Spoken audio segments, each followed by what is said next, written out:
Ako ang inyong Lolo Pael. At ako naman ang inyong kabanong. At ito ang aming kwento.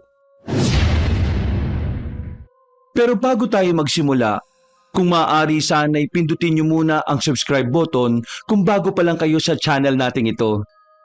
Mag-iwan na rin kayo ng comment at pindutin na rin ang like button. Napakalaking tulong po sa ating channel ang gagawin niyo pong ito. Isang malaking suporta po yun sa ating channel na labis ko pong ipagpapasalamat. At ngayon, sa ating pagpapatuloy. Ay putya, kahit ikaw pa may-ari ng buong daigdig, hindi ako matatakot sa'yo. Ako talaga ang may-ari ng lahat. Pati kaluluwa nyo, ako ang may-ari. Mawalang galang na Manang Victoria. Anong ale? Sa itsura kong ito, tatawagin mo akong ale? Ginagago mo ba ako? Naku ate, gago nga talaga ang mag-inang yan. Kung umasta parang maraming mga ari-arian. Kaunti na nga lang ang ari-arian namin, kinukuha nyo pa. Nakapatong ang kalahati ng puno na yan sa aming lupa. Kaya natural, sa amin din yan. At inangkin nyo talaga ng buo ang puno ng nyog. Ang kapal ng mukha ninyo, lahat na lang inaangkin ninyo. Kung iisipin, Manang Perla, ano bang gagawin nyo sa nyug na yan? Wala namang kayong kakayahan sa pagkukopra ng mga nyug. Wala kayong gamit. Sinasayang nyo lang ang puno. Wala nga, pero wala rin kayong karapatan na isali nyo ang buong puno ng nyug sa inyong pader. Kami po ang nagtanim at nag-alaga sa nyug na yan. Kayo nga ang nag-alaga at nagtanim, pero tumubo rin ito sa lupa namin. Ibig sabihin, sa amin din ito. Bakit nyo kinuha ng buong buo at isinama nyo sa inyong pader? Isa lang ang ibig sabihin yan. Mga sakim kayo, mga mukhang pera. Aba, kami talaga ang mukhang pera? Sa laki ng perang pinapadala ng aking kapatid mula sa abroad, namomroblema kami ng pera? Kung tutuusin, kayang-kaya namin kayong bilhin. Talaga lang ha? Hindi ba't nabaon kayo sa utang ng mga nakaraang taon dahil dyan sa kayabangan mo? Nagpa-party ka sa birthday mo at inimbitahan mo pa lahat ng opisyalis ng buong bayan. At ano ang kasunod? Pinaghahanap ka ng mga inutangan mo. Ang problema kasi sa'yo, hindi ka lang mayabang, ambisyosa pa. Nung namatay ang asawa mo, saan ka unang lumapit at nanghingi ng pera? Sa amin. At tandaan mo, Perla, hiningi mo yun, hindi yun utang. Hindi ibig sabihin na tinulungan mo kami nun, tatapak-tapakan nyo na kami ngayon. Lalaban kami dahil may mali sa ginawa ninyo. At ano ngayon ang gusto nyong gawin? Natapos na ang pader. Alangan naman bakbakin pa namin yan para lang baguhin. Di po ba ang sabi nyo, marami kayong pera? Problema ba sa inyo yan? Hoy ikaw, huwag kang makisawsaw sa usapan namin. Hindi na ako bata, Aling Victoria. Anong ale? Manang Victoria, Lola Victoria. Tatawagin ko kayo kung anong gusto ko. Bastos ka talaga! Bastos talaga. Ganyan kapag walang pinag-aralan eh. Mga bastos na tao. Manang Perla, sana hindi ka nalang nagkaroon ng anak kung hindi mo man lang kayang pag-aralin. Tingnan mo nga, walang modo. Mas mabuti nang magkaroon ng anak kaysa sa'yo na isang baog. At ikaw, Victoria, hindi ka magkakaanak dahil matanda kang dalaga. Palibhasa hindi ka niligawan ng mga lalaki noon dahil sa yabang mo. Mas mabuti nga at wala kayong mga anak dahil paniguradong mapapahiya ang mga anak nyo sa inyong mga ugali. Ikaw, may anak ka nga, pero nahihirapan kang palakihin. Ni hindi mo nga napag-aral sa kolehiyo? Sabihin nyo lahat ng pag-iinsulto sa akin, pero gagawin kong lahat upang makapagpatuloy sa pag-aaral. Kapag nakapagtapos ako, babalikan ko kayong dalawa. Talaga? May pera ba kayo? O gusto nyong mangutang sa amin? Sorry ha, nasa bangko kasi eh. Naka-time deposit. Ang yayabang ninyo. Wala naman kayong mga trabaho at umaasa lang kayo sa abroad. Kung di kayo padadalhan, panigurado maghihirap din kayo. Kung saan-saan na umaabot ang usapang ito, mas mabuti pang tapusin na natin to. At anong gusto niyo mangyari? Ipapuputol namin ang puno ng nyug na yan at ibebenta. Magiging 70-30 ang hatian. 70-30? Oo, 70% sa amin at 30% sa inyo. Kalukuhan! Nagrereklamo pa kayo? Naging mabait pa nga kami sa 70-30 na hatian eh. Scammer ba kayo? Kami ang nagtanim at nag-alaga sa punong yan at sa inyo ang 70? Sa amin ang 30? Akala ko ba marami kayong pera? Nararapat lang yan. At isipin nyo na lang lahat ng mga tulong na ibinigay namin sa inyo noon. Magkaroon naman kayo ng utang na loob. Kami ang halos gumasto sa pagpapalibing ng asawa mong mamamatay tao. Ano sinabi mo? Mamamatay tao? Di ba mamamatay tao siya? Alam Victoria, bawiin mo ang sinabi mo. Anong mali sa sinabi ng hipag ko? Totoo naman talagang mamamatay tao siya. Kalat na sa buong barangay ang pinaggagawa ni Mang Lito. Wala kayong alam. Ma, tayo na. Huwag na tayo makipag-usap sa mga yan. Ipapabarangay ko kayo sa ginawa ninyo. Tama, magkita na lang tayo sa barangay. Tayo na, Rowena. Bumalik na tayo sa bahay at nagsasayang lang tayo ng oras na makipag-usap sa mga taong ito. Tama ka, ate. Kakapadala lang ng asawa ko kanina. Saan ko na naman kaya ito gagastusin? Nagpadala na naman? Di ba nagpadala siya nung isang araw? Ewan ko ba sa asawa ko? Ang sabi ko lang nabobore ako. Kaya pinadalhan ako ng pera para pang shopping. Ang dami ko ng damit. Kailangan ko na siguro ng bagong cabinet. Sige, sasama ako sa iyo sa mall. Bibili lang ako ng bagong kwintas na susuotin ko sa binyag ng anak ni konsehal. Kailangan bago ang mga alahas ko. Ang yayabang. Tayo na sa loob, ma. Kumain na tayo ng saging na may bagoong. Ang cheap! Kapag sinuklian ng kasamaan din, magdudulot ito ng mas malalim na sugat sa puso at konsensya. Hindi maganda ang relasyon namin sa kapitbahay naming maghipag. Lagi kaming nagbabangayan, kahit sa maliit na bagay lamang. Ako si Perla. Tunghayan niyo ang matindi kong karanasan bilang dating mambabarang. Hindi ko pa rin matanggap ang mga sinabi ng mayabang na maghipag tungkol sa aking asawa. Kahit hindi pa napapatunayan siya ang may sala dahil sa bigla niyang pagkamatay. Alam kong hindi siya ang gumawa ng karumal-dumal na krimen na yon sa kanyang pinagtatrabahuan. Hindi siya mamamatay tao at siya ay mabuting tao. Nang mamatay siya, ay tuluyang kaming nabaon sa hirap ng aking anak na si Tony. Napilitang tumigil si Tony sa pag-aaral upang maghanap ng trabaho upang kami ay mabuhay. Mahirap kami at tanging malit na lupa lamang ang iniwan ng aking asawa at iilang mga puno't halaman. Hanggang ngayon galit pa rin ako sa mga sinabi ng maghipag na yon. Ang kakapal ng mukha nila. Ma, huminaon kayo. Alam niyo naman na may high blood kayo. Baka kung ano mangyari sa inyo. Hindi ko matanggap ang sinabi nilang mamamatay tao ang itay mo. Napakabuti niyang tao. Nang pinagbintangan siya, halos hindi na siya makatulog at makakain sa kakaisip hanggang sa inatake siya sa puso. Huwag mo nalang pansinin ang mga pinagsasasabi ng dalawang yon. Alam naman natin kung gaano kasama ang budhi na maghipag na yun eh. Pero anak, masakit ang mga sinabi nila. Kaya nga po, nasaktan din naman ako sa sinabi nila eh. Ang kakapal pa nila mag-alok ng ibebenta ang nyog at ang hatian ni 70-30. Yan ang hindi makatarungan, ma. Mga mukhang pera. Talagang irereklamo ko sila sa barangay at sisiguraduhin kung makakakuha tayo ng hustisya. Ma? Bakit, Tony? Hindi ba yung kapitan tsuhin ni Aling Victoria? Ay, oo nga pala. At halos lahat din ng kagawad kamag-anak niya. Pati nga yung sekretary ng barangay, pinsan niya. Ay, kung ganun wala pala tayong pag-asa na papanigan doon sa barangay. Kaya nga, walang silbi kung haharap tayo sa barangay. Paano yan ngayon? Aatras ba tayo? Hindi tayo aatras, ma. Lalabanan natin sila. Tama ka. Kahit kamag-anak nila lahat ng tao sa barangay, hindi natin sila uurungan. At saka, tayo naman ang nasa katwiran eh. Kinabukasan, nagtungo na nga kami ni Tony sa barangay upang ireklamo ang maghipag dahil isinama nila sa kanilang pader ang itinanim naming puno ng nyog. Ngunit halos hindi kami makapagsalita sa loob ng barangay sapagkat kamag-anak nila halos sa mga taong naroon. Pinagtulungan kami ni Tony na parabang minamalit kami ng mga taong naroon at klarong-klaro sa kanilang mga pananalita na kinakampihan nila ang maghipag. Wala kaming nagawa ni Tony at pumayag na lamang sa 70-30 na hatian ng kikitain sa pagbebenta ng puno ng nyog. Kinikimkim ko ang galit habang pumipirma sa kasunduan na ginawa ng kapitan ng barangay. Masakit sa aking loob na kami ang naging dihado sa pangyayaring yon.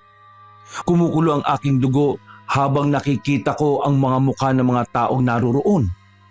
Lalong-lalo na ang maghipag na parabang pakutsang nakangiti sa amin. Matapos pumirma ay lumabas na kami ng barangay ni Tony. Ma, ayos lang yan. Tanggapin na lang natin. Hindi eh. Ilang beses na nila tayong ginaganyan. Porkit mahirap lang tayo at sila ang nakakaangat ng kaunti.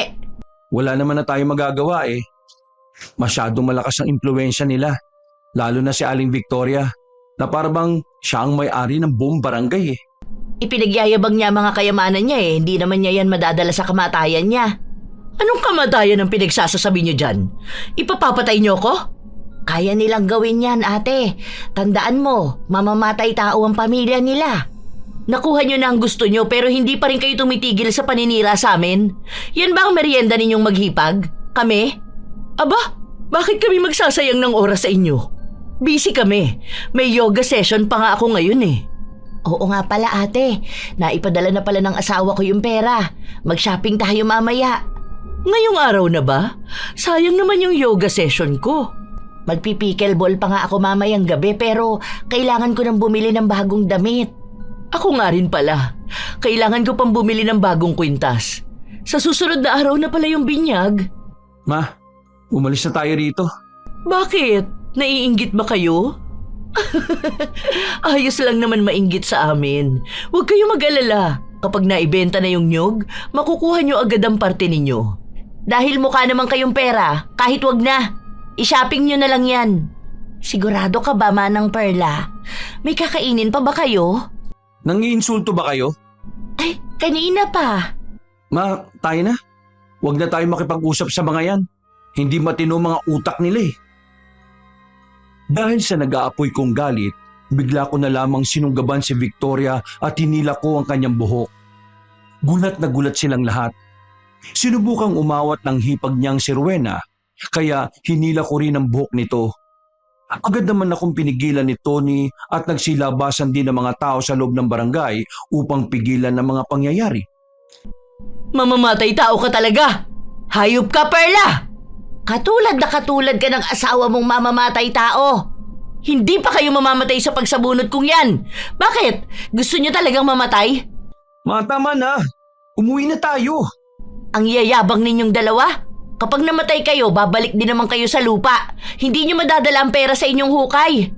Kahit mamatay kami, at least, hindi kami naghihirap kagaya ninyo. Kayo, kung mamamatay kayong mahirap. Mga mukhang pera! Mamamatay tao! Mahirap! Tayo na ma. Hinila ko ni Tony papalayo sa lugar na yon. Nagliyab pa rin ako sa galit hanggang sa napaluhana.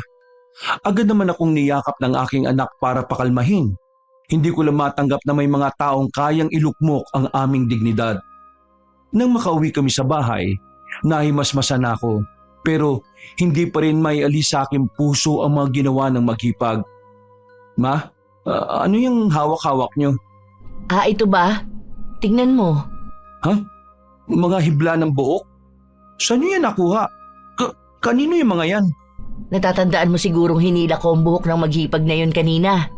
At ito, nakuha ko ang hibla ng kanilang mga buhok. Ma, wag mong sabihing... Nakapagdesisyon na ako, anak. Hindi ako mananatili ritong inaapak-apakan na wala namang gagawin.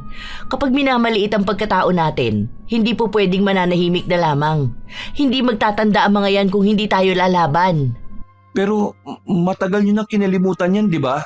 At pinangako nyo na rin sa inyong sarili na hindi nyo gagawin ulit yan. Wala akong ibang maisip na paraan upang makagante laban sa kanila. Kailangan pa ba nating gumanti, ma? Ininsulto niya ang ama mo. Minaliit nila tayo. Hindi ba tayo gagante? Kahit alam natin kung paano gumante? Pero hindi nyo naman sila papatayin, di ba? Huwag ka mag-alala, hindi ko yan gagawin. Papahirapan lang natin sila hanggang sa magtanda. Alam niyo po ba kung paano yung gawin? May nakakalimutan na nga akong mga orasyon eh. Pero andyan pa naman yung libro na pambabarang na minana ko pa sa lola ko sa tuhod. Kapag nabasa ko yun, baka babalik lahat ng mga alaala ko sa pambabarang. Sandali, kukunin ko muna. Iniwan ko muna siya saglit at pumunta ako sa aking silid. May maliit na baul akong itinago sa ilalim ng cabinet na damitan ko. Kinuha ko doon ang libro na naglalaman ng mga karunungang itim. Pagkatapos ay bumalik ako at ipinakita sa aking anak ang librong yon. Yan na ba ang libro, Ma? Lumang-luma na. Ayon sa kwento ng lola ko sa tuhod, ginawa raw ang librong ito nung panahon pa ng mga Kastila. Kung ganon, ibang lingwahe po ba ang nakasulat dyan? Kastila po ba? Hindi naman, pero medyo malalim na salita ang gamit sa librong ito. May mga termino na mahirap intindihin. Baka magkamali kayo dyan, Ma. Hindi naman siguro. Medyo marami rin ako nabarang noon kaya may iilang hakbang pa akong naaalala. Patingin nga po ng libro niyo, Ma. O ito, tingnan mo. Grabe, ang lalalim na mga salita. Ang hirap intindihin. Gusto mo ba matuto ng pambabarang? Ay, hindi na, Ma. Maghahanap na lang ako ng trabaho. Bakit ka ba kasi tinanggal sa pinagtatrabahuhan mo? Ang sabi raw kailangan daw nilang magtanggal ng mga manggagawa kasi cost cutting daw. Ano bang ibig sabihin nun, Ma? Hindi ko alam eh. Baka nagtitipid sila. Parang ganun nga siguro. Pero huwag kayong mag-alala. Makakahanap din ako ng bagong trabaho. Pasensya ka na anak ha. Ha? Bakit po? Dapat sana magpapatuloy ka sa pag-aaral pero hindi mo magawa. Wala namang kasing iniwang kayamanan ng itay mo nung namatay siya.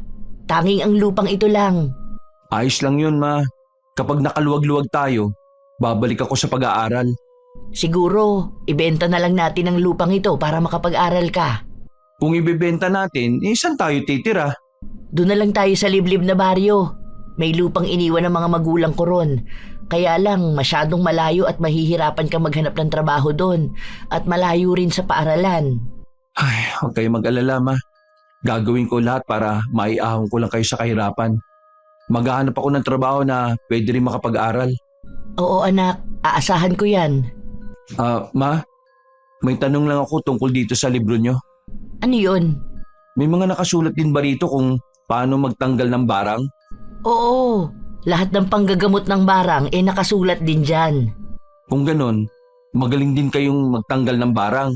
Hindi masyado pero binasa ko rin yan noon. Teka, Ma, parang may tunog ng chainsaw sa labas ah. Para yatang pinuputol na nila ang nyog ah. Halika, tingnan natin. Aba, pinuputol na nga nila. Ilang taon ding inalagaan ng tatay mo ang punong yan. Bata ka pa noon, pero ngayon mapuputol na. At kaunting pera lang ang makukuha natin. Saan mo kasi nagmula yung kasamaan ng dalawang yan? Sa pera. Lahat naman ganyan, di ba? Kapag nakakaangat sa buhay, pati ang ugali nagbabago rin. Kayang-kaya baguhin ng pera ang lahat ng tao. Tama nga kayo, Ma. Pero tingnan natin ngayon kung makakangiti pa ba ang dalawang yan. Kailan niyo po gagawin ang pambabarang? Mamayang gabi. Sumapit nga ang gabi, inihanda ko na ang mga kagamitan sa pambabarang gaya ng nakasulat sa libro. May kandila, isang garpon ng lupa mula sa ilalim ng puno ng nyog, at ang mga hibla ng buhok ni na Victoria Truena. Kinuha ko rin ang nakatago kong manika na gawa sa mga tela. Ito ang magsisilbing katawan ng dalawang maghipag, kung saan mararamdaman nila lahat ng gagawin ko sa mga manikang yon. Habang naghihintay ng hating gabi at inaaral ang mga orasyon mula sa libro, nakaramdam ako ng pagkabahala at kinakabahan din. Matagal ko na sanang kinalimutan ng pambabarang pero kailangan naming lumaban ang aking anak. Napapabuntong hininga na lamang ako habang nag-aaral ng mga orasyon. Pero sigurado na ako sa aking gagawin. Ma, ilang minuto na lang at mag-aalas 12 na ng gabi. Oo, Sigurado na po ba kayo sa gagawin nyo? sigurado na ako anak. Para sa dignidad ng pamilya natin ang gagawin ko kaya siguradong sigurado ako. Sige po, Ma. Ma, mararamdaman ba nila kagad ang barang na gagawin nyo sa kanilang dalawa? Hindi, bukas pa nila mararamdaman ito. Siguro aabutin pa ng 5 hanggang sa 6 na oras bago nila mararamdamang binabarang sila. Ano pong una nyong gagawin, Ma? Ilalagay ko muna ang barang sa kanilang katawan hanggang sa makaramdam sila ng sama ng pakiramdam at manghina. Kapag naramdaman na nila yon, iba naman ang gagawin ko sa kanilang katawan. Kung ganun, dadandahanin nyo lang to. Hindi naman kasi biglaan ang pambabarang. Kailangan ito ng mahabang proseso. hanggang sa maramdaman ng binarang ang mga paghihirap.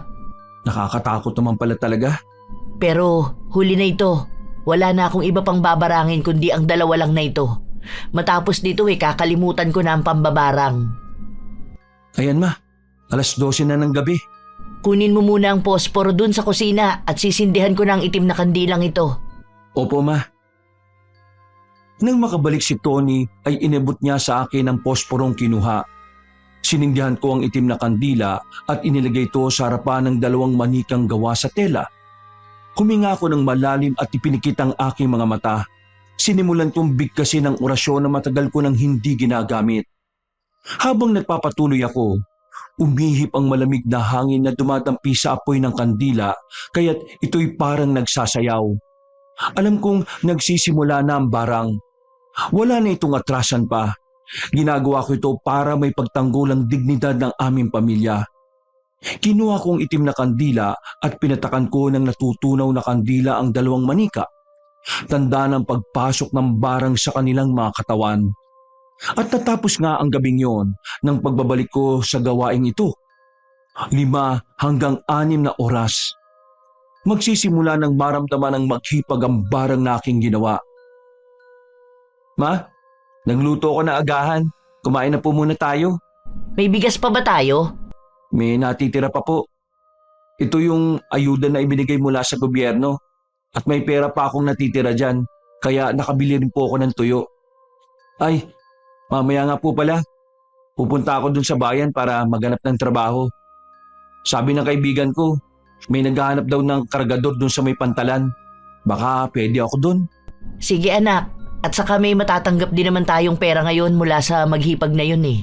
Naibenta na nila yung nyug kahapon kaya ibibigay na nila yung parte natin. Hayaan mo, bibili tayo ng masarap na ulam mamayang gabi. Ma, tumalab na kaya yung barang na ginawa mo sa 2 yon? Anong oras na ba? 7:00 na po ng umaga. Pagkatapos natin magagahan, silipin natin silang 2.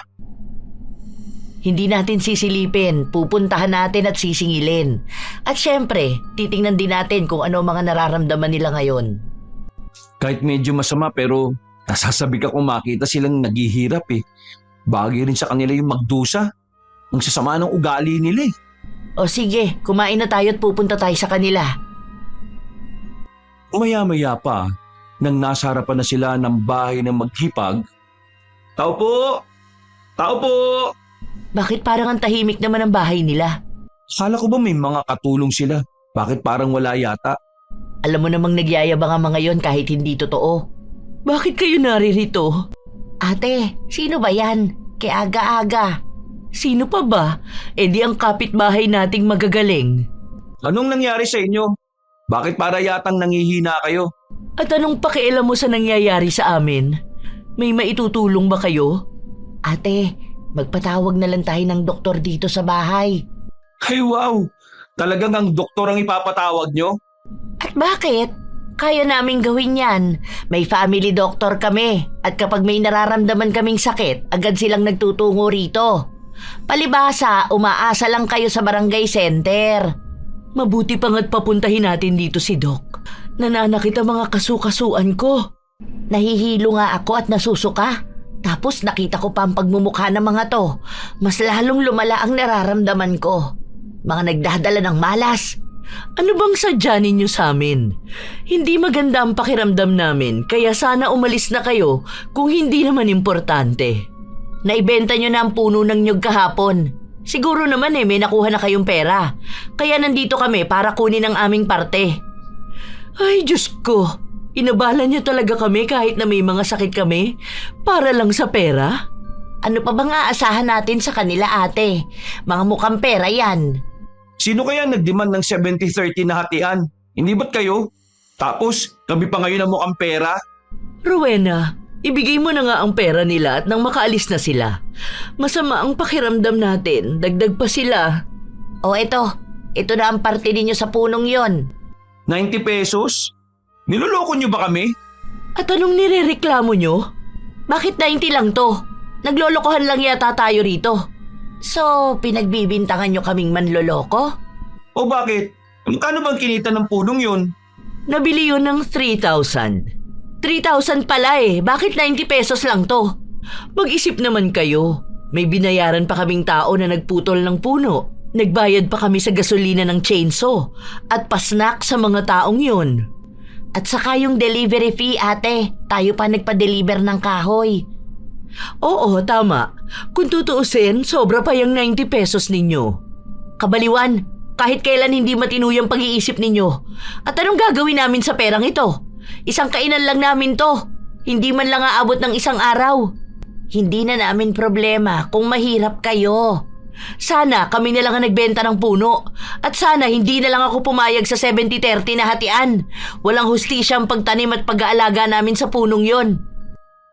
O ano, tapos na kayo? Wala na kayong sasabihin? Hindi mabuti ang pakiramdam namin ngayon at magpapatawag pa kami ng doktor. Kung wala na kayong sasabihin, pwede na kayong makaalis. Mas lalo ako nang hihina kapag kausap kayo. Mga wala kayong puso! Sana maramdaman ninyo ang pagdurusa at ang paghihirap. Tayo na. Umuwi na tayo. Wala tayong mapapala sa mga taong to. Sumisikip ang dibdib ko habang iniisip ang kasakiman ng maghipag na ito. Aabot hanggang langit ang putan nararamdaman ko sa kanilang dalawa. Namumula ako sa galit habang hawak-hawak ko ang dalawang manikang yon na nagre-representa kay Victoria at Rowena. Sa galit ay napapikit ako at may mga binanggit na mga orasyon. Wala na akong maintindihan sa mga orasyon na aking nabanggit at kung anong ibig sabihin ng mga yon. Tila ba'y kusa na lamang itong lumalabas sa aking bibig dahil sa aking nararamdamang galit. Ma, itigil niyo na. Tony, anak. Anong ginagawa niyo, ma? May binabanggit po kayo habang umiiyak eh. Umiiyak? Umiiyak ako? Tumutulo po yung mga luha niyo, oh. Hindi ko na namalaya na napaluha na pala ako sa galit. Ano yung mga binabanggit niyo, ma? Hindi ko rin alam eh. Kusang lumabas sa bibig ko dahil sa galit. Napakasakim talaga ng maghipag na yun eh. Punong-puno ng kayabangan sa katawan.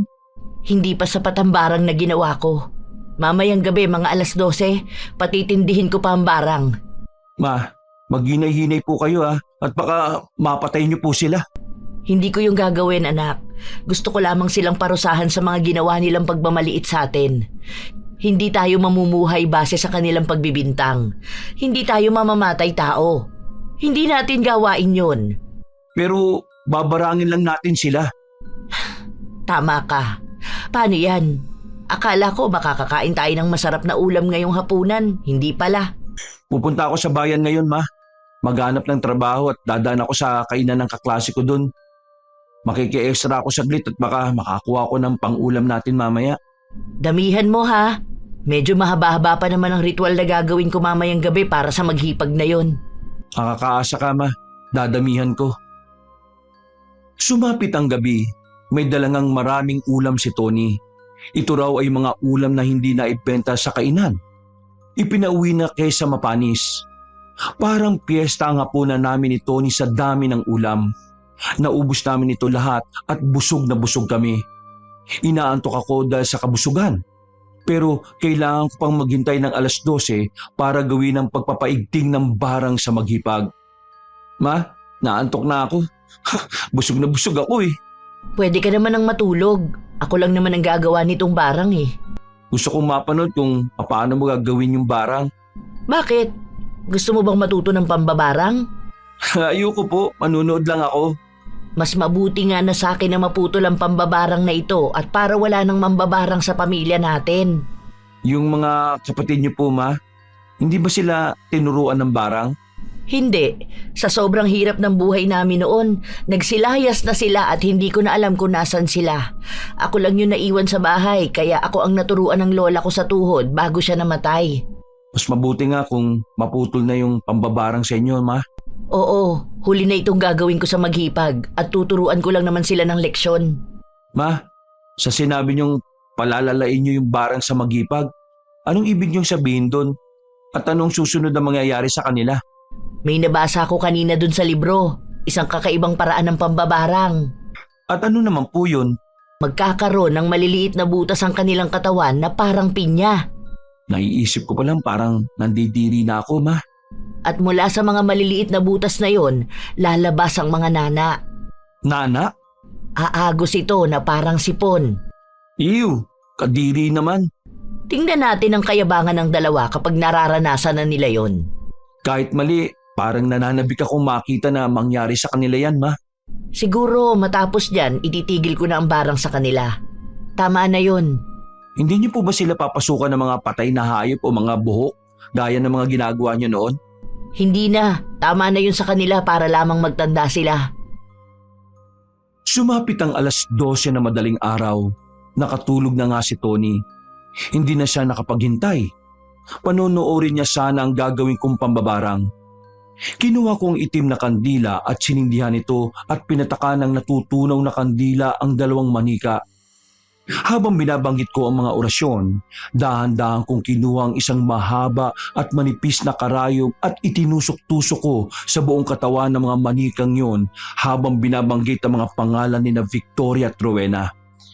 Paniguradong paggising nila mamaya, mapupuno ng maliliit na butas ang kanilang katawan at lalabas mula roon ang mababahong nana. Ma, grabe ang sigaw na narinig ko kanina mula sa bahay ni na Aling Victoria. Nagising nga ako sa lakas ng sigaw nila eh.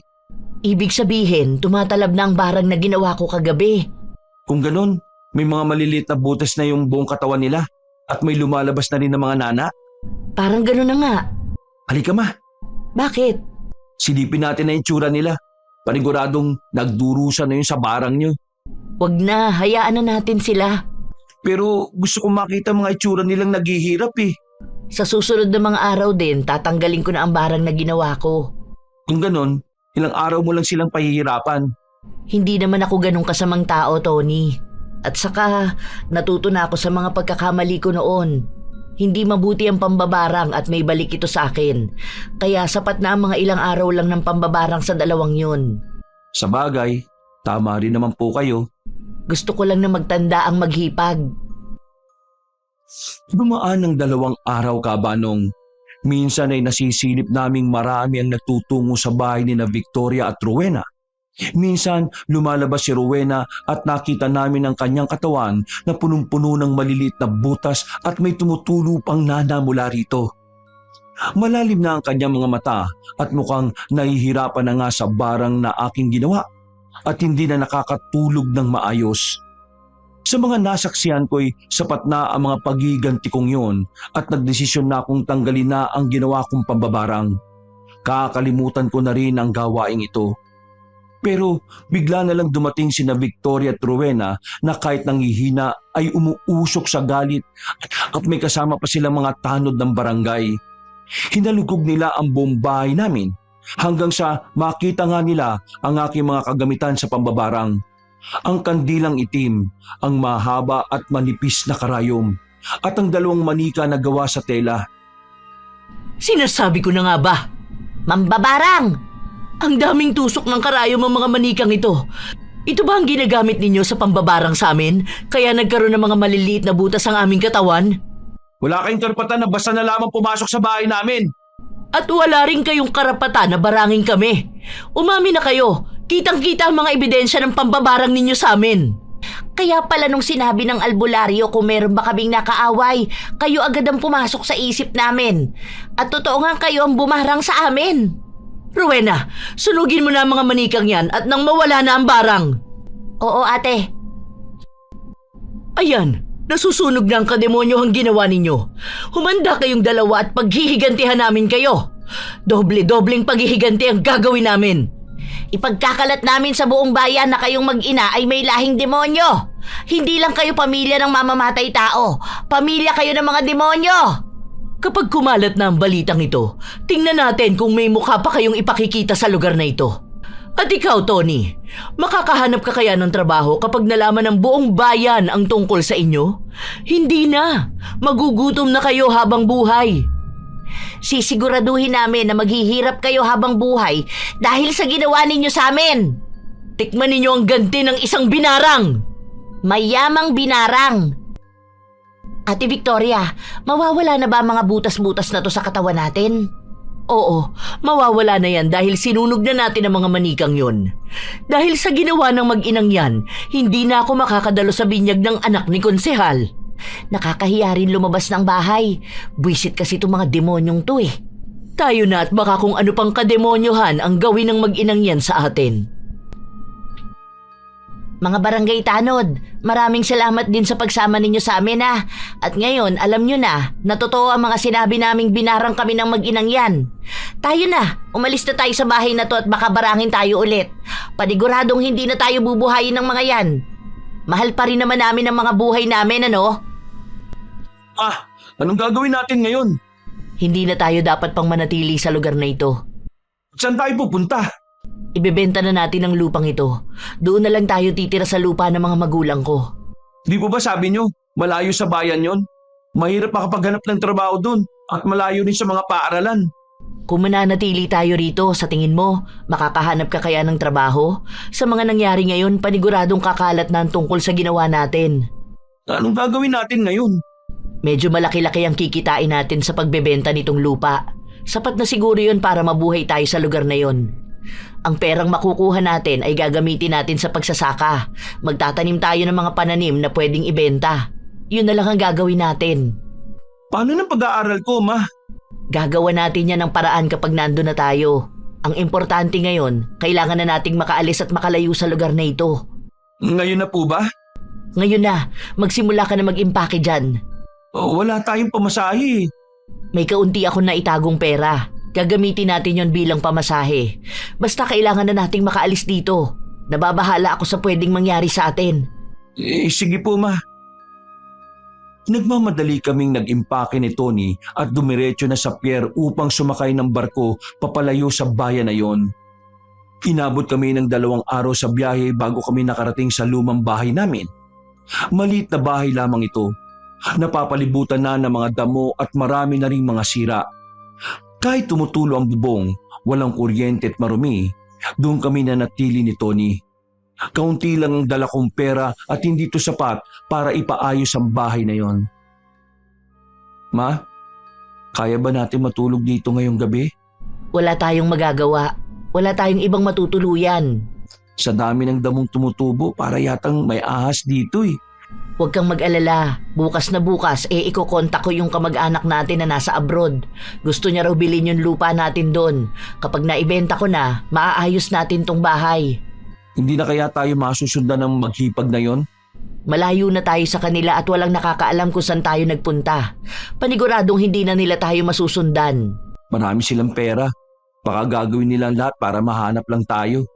Kayabangan lang nila yon. Wala silang kakayahang gumastos ng malaki para mapahanap tayo.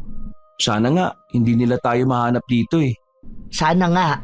At saka pala, Ma, wala na ba talaga yung barang sa katawan ng dalawa? Ayon sa natatandaan ko na nakasulat sa libro ng lola ko, kapag nawasak ang mga manika, mawawala rin ang bisa ng barang. Pero hindi sa lahat ng pagkakataon nangyayari yun. Nasaan po pala yung libro nyo, Ma? Itinapon ko na. Kakalimutan ko na ang pambabarang. Tingnan mo nga, malapit pa tayong mapahamak dahil sa ginawa kong ito. Kaya tama na yun. Doon na magtatapos ang mga pambabarang na ginawa ko. Hindi na yun mauulit pa. Hindi na, Ma. Kasi wala na naman yung libro eh. Wala na ang libro at kakalimutan ko na rin lahat ng mga napag-aralan ko mula sa librong yun. Simula ngayon, mamumuhay na tayo ng tahimik at malayo sa mga kaguluhan at sa mga taong binababa ang ating dignidad. Tama ka, Ma. Magiging mapayapa na rin ang buhay natin. Sa loob ng 2 taon, naging mapayapa nga ang buhay namin ni Tony Cabanong. Mabilis naming naibenta ang lupa at nagkaroon ng medyo kalakihang pera. Ginamit namin yon para ayusin ang bahay. Nagsimula na rin kami magtanim at mag-alaga ng hayop. Kaya kahit hindi magtrabaho si Tony, kumikita naman kaming 2. Araw-araw ay sinisipagan namin sa pag-aalaga ng aming pananim at mga alaga naming hayop. Sa 2 taon na yon, mas bumuti ang pamumuhay naming mag-ina kumpara sa buhay namin doon sa lupa ng aking asawa. Kung noon, nahihirapan kaming maghanap ng pagkain sa araw-araw, ngayon nabibili na namin ang aming mga gusto. Naging mapayapa at naging kontento na kami sa aming buhay. Ma, anong problema? Malalim yata ang iniisip niyo ah. Wala, naging masaya lang ako. Masaya? Saan? Kasi simula nung umalis tayo sa lugar na yon, mas bumuti ang ating lagay. Parang yun ang naging unang hakbang para maranasan natin ang ganitong buhay. Kaya nga kahit ganun na mga nangyari, nagpapasalamat pa rin ako at nangyari ang mga bagay na yon. Kung hindi tayo umalis sa lugar na yon, paniguradong naghihirap pa rin tayo hanggang ngayon Sana mas maaga nating napagdesisyon ng lumipat dito. Hindi naman natin nakakalaing gagaan pala ang buhay natin dito. Kasi nga, sabi mo, malayo sa bayan. Noon kasi, hirap na hirap kaming nakatira rito. Pero nagbabago pala ang panahon at ngayon, mas madali na ang buhay. Ma, sisipagan pa natin tong pagsasaka natin at saka pag-aalaga ng hayop. Paniguradong yayaman tayo nito. Basta, kailangan lang natin ng sipag at tiyaga. Tama ka anak, sipag at tiyaga lang ang kailangan. Pero may sasabihin ako sa'yo. Ano yun, Ma? Minsan kasi, napapanaginipan ko ang maghipag na yon. At ano naman yung ginagawa nila sa panaginip nyo? Na nahanap nila tayo at gumanti silang dalawa. Nalaman ng mga customer natin ang ginawa nating pambabarang kaya nalugi tayo. Huwag yun ang pansinin yun, Ma. Panaginip lang yun. At saka, 2 taon na ang nakalilipas. Paniguradong naka-move on na rin yung maghipag na yun. Hindi ko alam pero parang ginagambala pa rin nila ako. Ma, sa tindi ng mga pangyayari ng nakaraan, hindi talaga ganun kadaling maialis ang mga yon sa isipan nyo. Kaya siguro, paulit-ulit mo silang nakikita sa panaginip nyo. Siguro nga.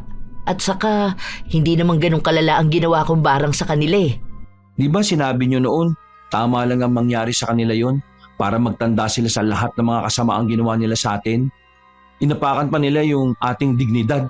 Siguro, kailangan ko lang mag-relax at wag nang isipin pa ang dalawang maghipag na yun. Kakalimutan na natin sila, Ma.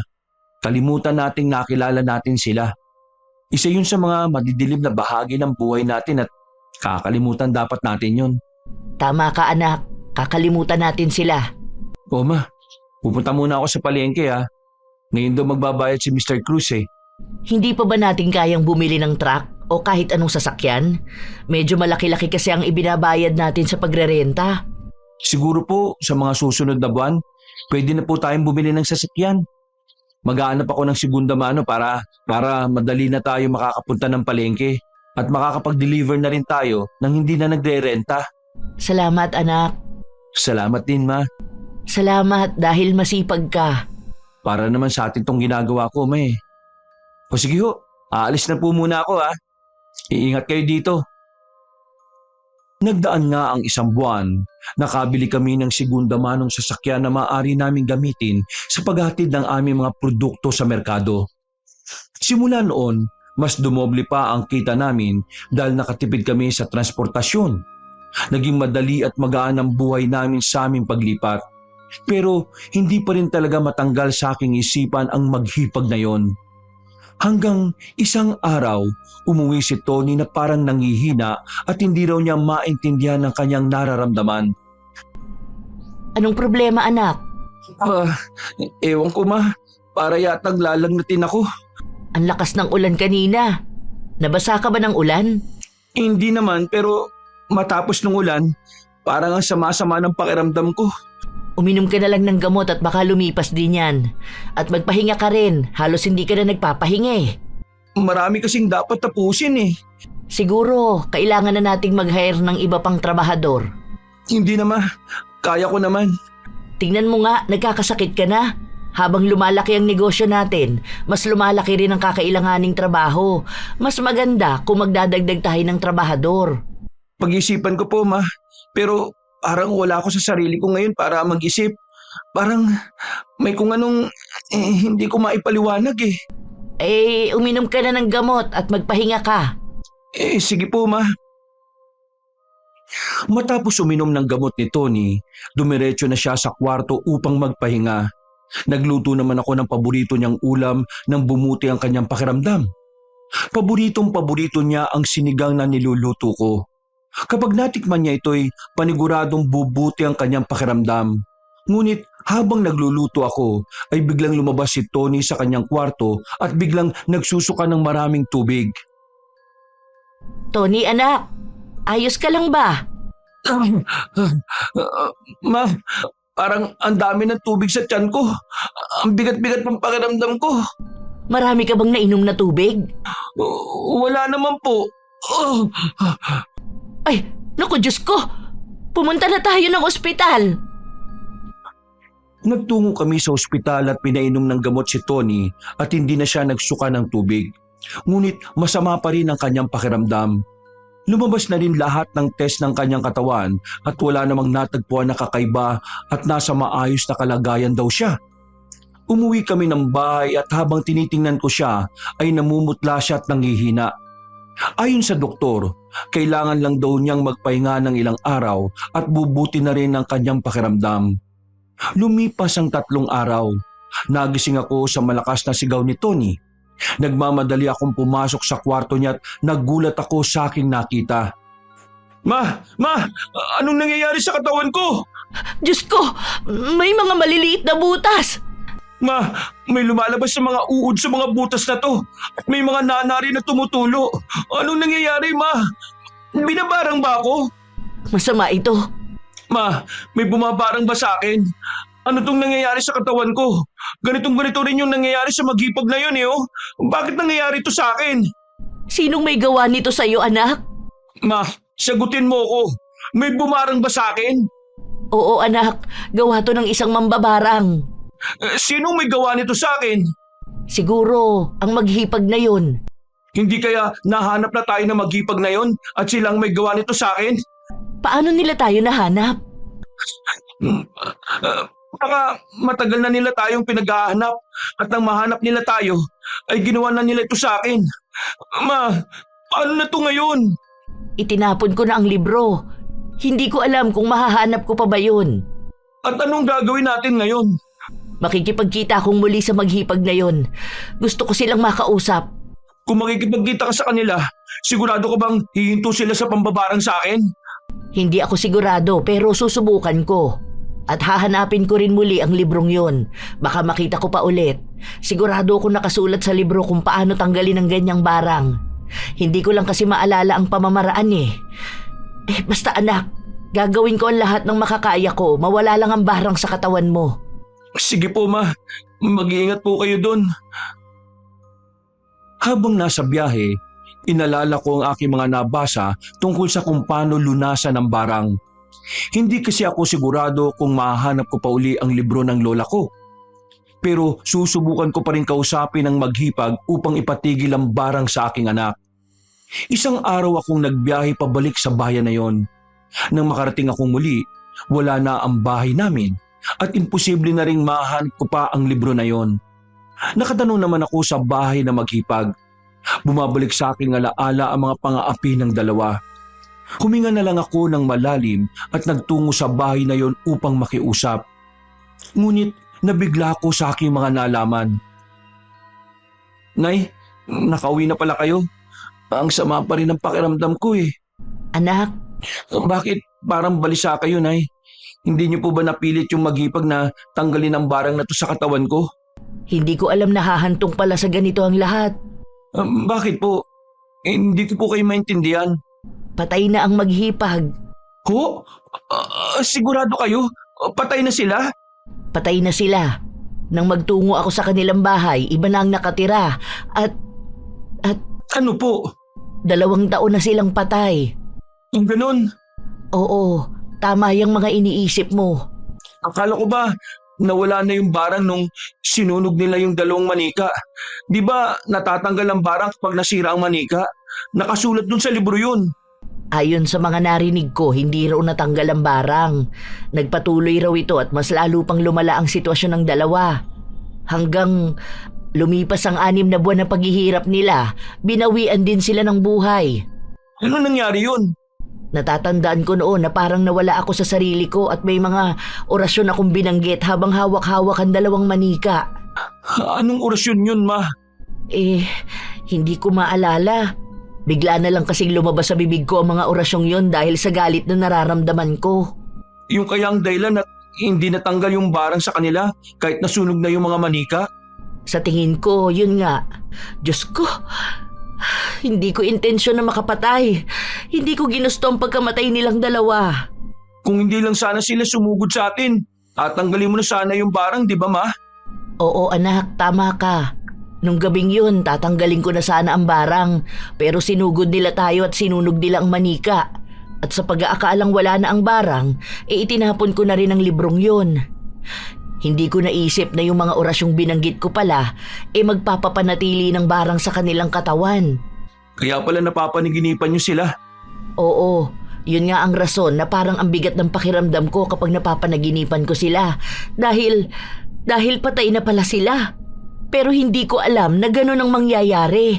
2 taon tayong walang kaide-ideya na patay na pala sila. Kung patay na yung maghipag na yon, sinong bumarang sa akin? Yan din ang tanong ko, anak. Sino ang bumarang sa'yo? At pamilyar sa akin ang barang na ginagawa niya. Anong ibig niyo pong sabihin? Iilang mambabarang lang daw ang kayang gumawa ng mga barang na ganito. Yung bubutasan ng maliliit ang katawan at may lalabas na kung ano-anong insekto. Kilala niyo yung may gawa nito? Sa tingin ko, ang taong may gawa nito ay may hawak ng libro na kagaya sa akin. O di naman kaya, baka siya ang nakapulot ng librong ito.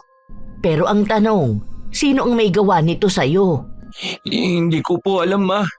Alalahanin mo, may tao bang lumapit sa'yo at kinuha mga gamit mo o kumuha ng hibla ng iyong buhok? Wala namang lumalapit sa akin na kakaibang tao eh. Pero Ano? nung mga nakaraang linggo, may lalaki nagtungo dito sa bahay natin. Lalaki? Sino? Hindi ko kilala eh.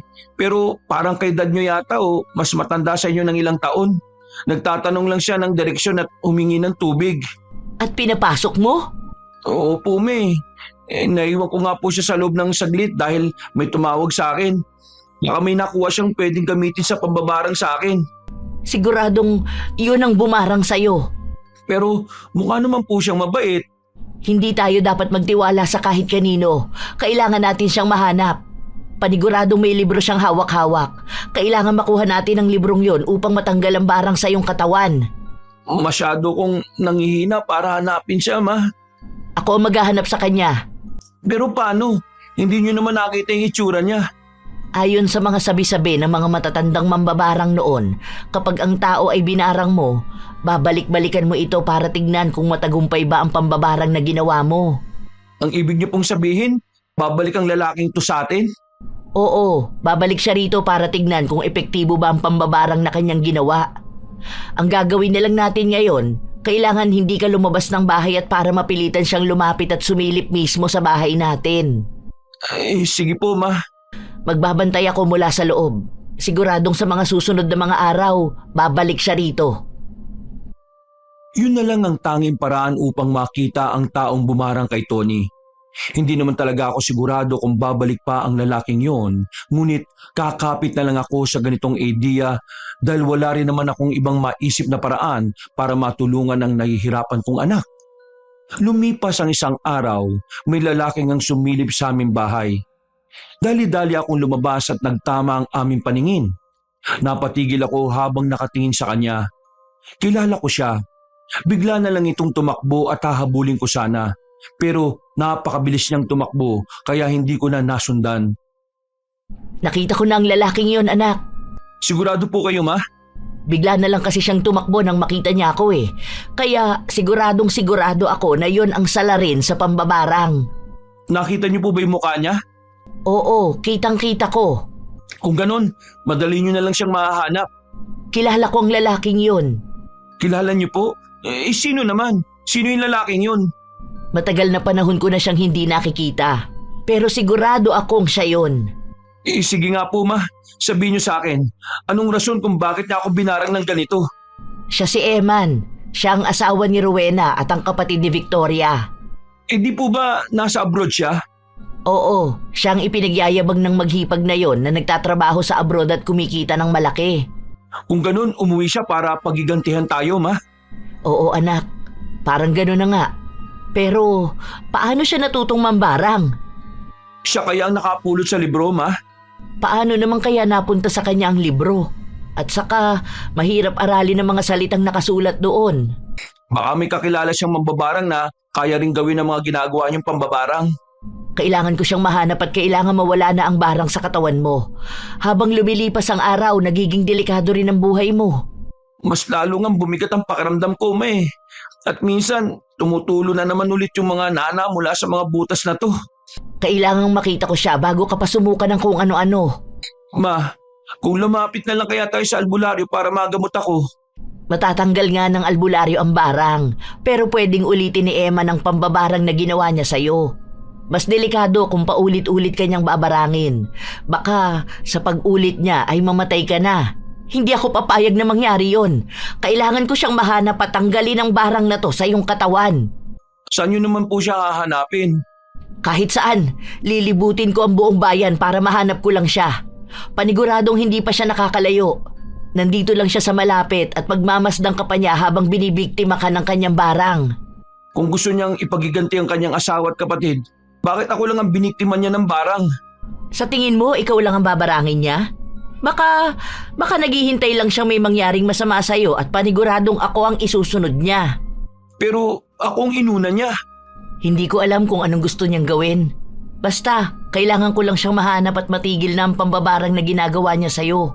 Ma, ayaw ko pang mamatay. Huwag mong isipin ang mga bagay na yan. Natatakot po kasi ako eh. Baka matulad ako sa magipag na yon. Hindi ko hahayaang mangyari sa'yo ang nangyari sa kanila. Gagawin ko ang lahat para sa'yo, anak. Tatanggalin ko ang barang sa katawan mo. Basta, lumabang ka lang. Maniwala ka lang sa akin. Opo, ma. Kahit wala na sa mundong ito ang mayabang na maghipag, sinusundan pa rin kami ng mga problemang nagmumula sa kanila. Hindi pa rin sila tapos sa pagpapahirap sa amin. Hindi kami tinantanan kahit nasa kabilang buhay na sila. Ngunit buo ang loob kong labanan ng problemang ito. Gagawin ko ang lahat, mailigtas lamang ang anak kong si Tony. Matyaga kong hinanap si Eman, ang asawa ni Rowena at ang nakababatang kapatid ni Victoria. Nakarating ako sa isang tulay na madalang lang dinaraanan ng mga sasakyan. Sa gitna ng tulay ay naaninag ko si Eman. Nakilala ko dahil sa damit na suot. Mabilis akong tumakbo papunta sa kanya at hindi niya na ako natakasan. Ikaw si Eman, hindi ba? Kilala mo pa pala ako, Perla. Maraming taon na rin nung huli tayong magkita. Akala ko hindi mo na ako naaalala. Bakit naman kita makakalimutan? Sa bagay, minahal mo naman siguro ako kahit papano, hindi ba? Matagal ko nang kinalimutan ang lahat ng nakaraan natin, Eman. Ganun na lang ba katindi ang pagmamahal mo sa akin kaya binarang at pinatay mo ang asawa ko? Dinamay mo pa ang kapatid kong si Victoria? Hindi ang nakaraan natin ang dahilan sa pagbarang ko sa asawa at kapatid mo. Nang ikinasal ako sa asawa ko, wala na akong nararamdaman sa'yo. Sigurado ka ba? Ikaw na rin ang nagsabi na inagaw ako ni Rowena mula sa'yo. O bakit? Hindi ba? Habang magkasintahan pa tayong dalawa at pinangakuan mo akong pakakasalan, inahas ka ni Rowena. At nung pinapili kita, mas pinili mo si Rowena dahil siya ang gusto ng pamilya mo kaysa sa akin. At nung pinili ko siya, nagbanta kang pahihirapan mo kaming dalawa. Eto na ba yon? Sinira mo ang buhay namin. Pinatay mo si Rowena at ang kapatid ko. Alam mo ba na halos nabaliw ako sa abroad nang malaman kong binarang mo silang dalawa? At sa pag-uwi ko, nasaksihan ko ang pagkamatay nila. Sa maniwala ka't sa hindi, wala akong intensyon na patayin silang dalawa. Pero ginawa mo. Gusto ko lang gumanti sa mga ginawa nilang panggagago sa amin. Tinapakan nila ang aming dignidad na para bang hindi kami mga tao. Ang sasama ng kanilang mga ugali. Kaya nagawa ko ang mga ganong bagay. Pero wala kang karapatan na bawian sila ng buhay. Nung araw na sinunog nila ang mga manika, akala ko ay natanggal na ang barang sa kanila. Nagpakalayo-layo kami ng anak ko at hindi ko alam na hindi pala natanggal ang barang at yun ang dahilan ng pagkamatay nilang dalawa. Eman, gusto ko humingi ng tawad sa ginawa ko. Sigurado ko sa sarili kong hindi ko gusto ang pagkamatay nila. Sinira mo ang buhay ko, Perla. Kaya sisirain ko rin ang buhay mo. Nakikiusap ako. Itigil mo na ang mga ginagawa mong pambabarang sa anak ko. Huwag na huwag mong saktan ang aking anak. Ako ang may gawa ng barang. Ako ang saktan mo. Ako ang barangin mo. Huwag ang aking anak. Sana narinig mo rin ang mga hinaing. Kung ganyan din na habang nakikitang nagingalo ang aking asawa at ang aking kapatid. Ang buong akala ko nagiganti ka dahil hindi ikaw ang aking pinili. Tinatanong ko rin ang sarili ko noon kung bakit silang pinaparusahan mo. Ako naman ang nanakit sa'yo, kaya sana ako na lang ang binarang mo. Eman, pag-usapan natin to. Hindi ko alam kung anong gagawin ko kapag nawala ang anak ko sa akin. Baka mabaliw ako. Yan ang gusto kong mangyari sa'yo, Perla. Gusto kong maramdaman mo kung anong naramdaman ko nung mawala ang aking asawa at kapatid. Gusto kong maramdaman mo ang mawala ng mga mahalagang tao sa buhay. Hindi, huwag mo tong gawin sa akin. Huwag mo tong gawin sa anak ko. Ako na lang. Sa akin mo na lang ilipat ang barang. Mataas pa ang pangarap ng anak ko. Hindi pa siya pwedeng mawala sa mundong to. Ako na lang. Ako na lang ang barangin mo. Nakikita mo tong dala ko? Paanong nasa iyo ang librong yan? Nakita ito ni Rowena na umalis kayo. Kinuha niya kahit mahina siya. Pinilit ng pinag-aralan para matanggal lang ang barang sa kanilang katawan. Nagpatulong na siya sa mga albularyo. Pero nahirapan sila. Takot silang gamitin ang libro dahil baka kung ano raw ang mangyari. Ayaw nilang sumugal. Alam kasi nila na kapag gano'n buhay ang posibleng kapalit. Ibigay mo sa akin yan. Hindi lang pala naglalaman ng pambabarang ang librong ito. Ngunit may mga hakbang din kung paano tanggalin ang barang. Sa kasamaang palad namatay na lang si Rowena at hindi nila nagamot ang sarili nila. Ibalik mo sa akin ang librong yan. Nagmamakaawa ako sa iyo, Eman. Nang mamatay sila, ipinangako ko sa sarili ko na ipaghihiganti ko sila. Kaya 2 taon kong pinag-aralan ang librong ito hanggang sa naperpekto ko ang pambabarang. Bago ko kayo hinanap, siniguro ko munang marunong na ako mambarang base sa pamamaraan dito sa libro mo. Hindi para sa iyo ang libro na yan, Eman. Ibalik mo yan. Sa tingin mo, ibabalik ko ang librong ito sa'yo? Bakit? Itinapon mo na to, hindi ba? Eman, parang awa mo na. Dahil ba naglalaman ito kung paano pagalingin ang anak mo? Bakit? Hindi mo ba memoryado ang mga nakasulat sa librong ito? Itigil na natin to. Alam ko nagkaroon tayo ng mga hidwaan noon. Pero panahon na para pag-usapan ng mga bagay-bagay.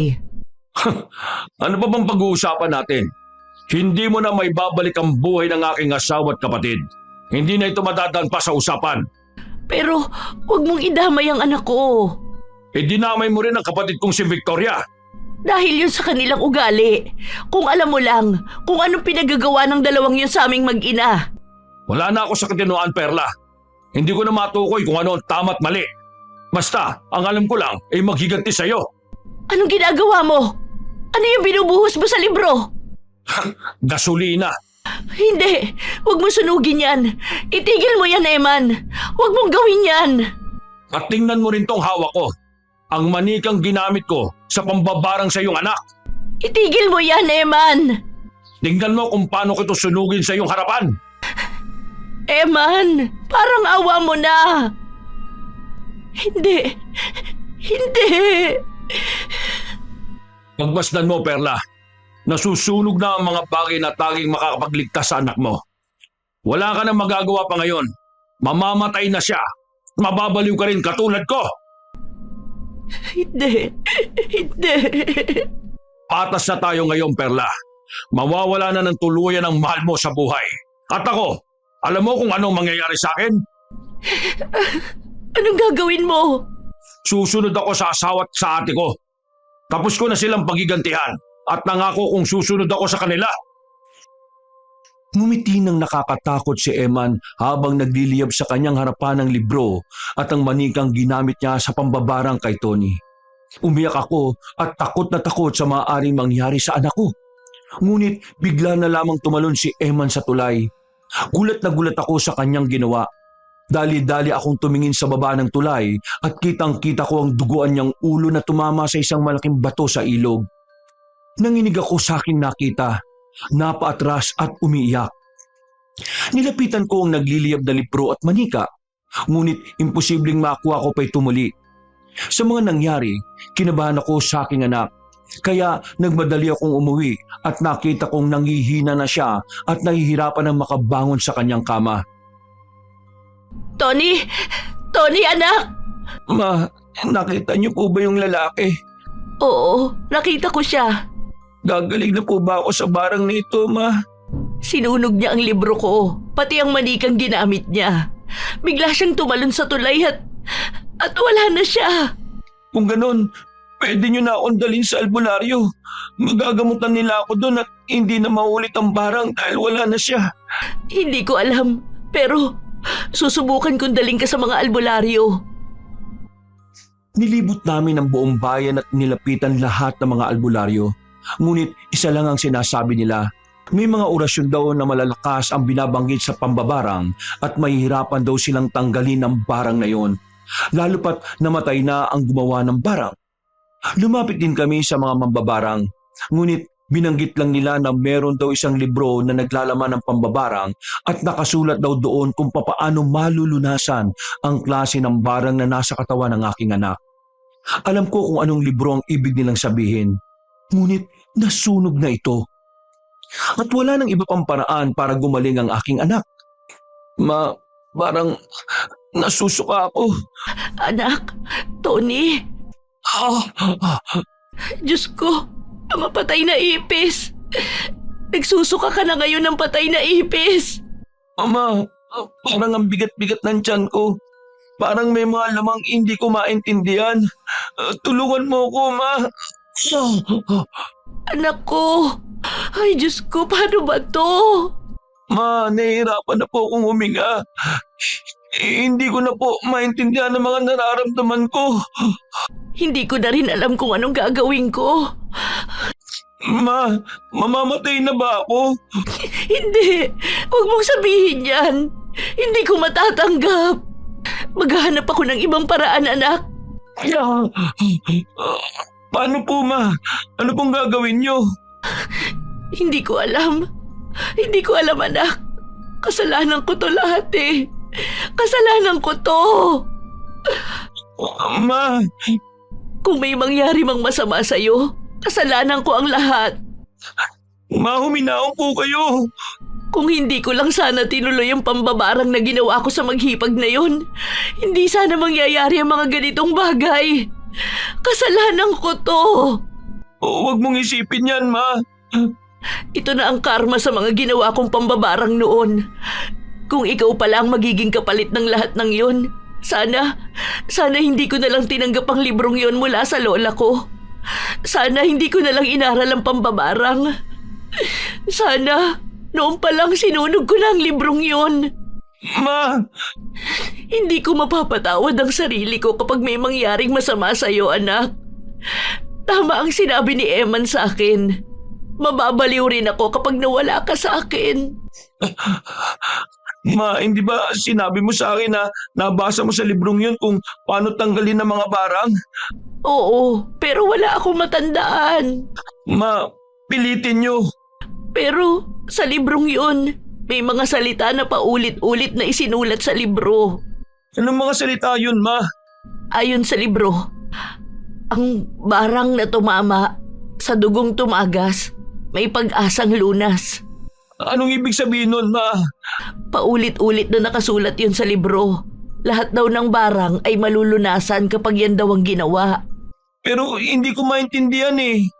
Ano kaya ang ibig sabihin ng dugong tumagas? Hindi kaya ibon? Naaalala ko noon, ang sabi nila lola, maraming ibon na alaga ang lola ko sa tuhod. Pero bawat linggo, may pinapatay siya at kinukuha ang dugo nito saka inilalagay sa garapon. Basta yun ang ibig sabihin ng dugong tumatagas. Baka dugo yun ng ibon, ma. Tama ka, anak. Parang yun nga ang ibig sabihin nun. Saan naman maghanap ng ipon? May mga ibinibentang ibon dun sa palengke. Bibili ako ng isa. Kukunin ko ang dugo na yon at ipapainom sa'yo. Sige po, ma. Basta anak, lumaban ka ha. Lakasan mo ang loob mo at gagawin ko ang lahat ng aking makakaya para mawala lang ang barang na ito. Kakayanin ko po, ma. Lalabanan ko po ito. Dumiretso ako sa palengke at nagtungo sa isang tindahan na nagbebenta ng mga hayop. Bumili ako ng 3 ibon at agad umuwi sa bahay. Kinatay ko ang isang ibon at kinuhang dugo nito mula sa bahagi ng kanyang pakpak habang binabanggit ang isang orasyon. Nang matapos, dumiretso ako kay Tony. Yan na ba ang lunas, ma? Para yatang nalalabo na ang paningin ko. Inumin mo na ito anak. Ubusin mo lahat. Sana naman ito na nga ang lunas sa barang na ito. Sige po, ma. Magpahinga ka muna at maghihintay tayo ng 5 hanggang 6 na oras. Tingnan natin kung tatalab nga. Sana naman tumalab na. Opo, ma. Para rin kasing nawawala ng paningin ko.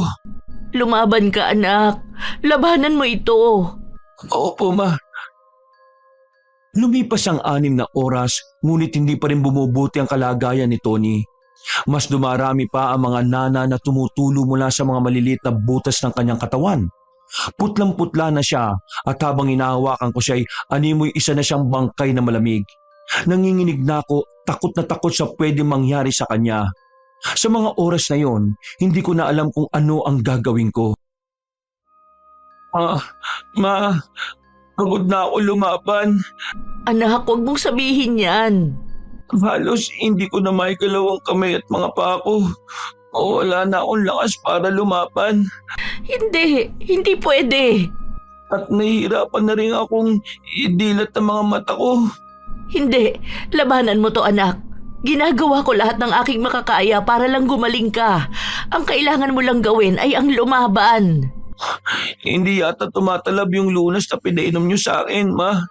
Hindi naman yan agad-agad epekto. Maghintay lang tayo. Lakasan mo pa ang loob mo. Lumaban ka. Nahihirapan na ako. Ma, gagaling pa ba ako? Oo, anak. Basta maniwala ka lang na gagaling ka. Magkakatotoo yun.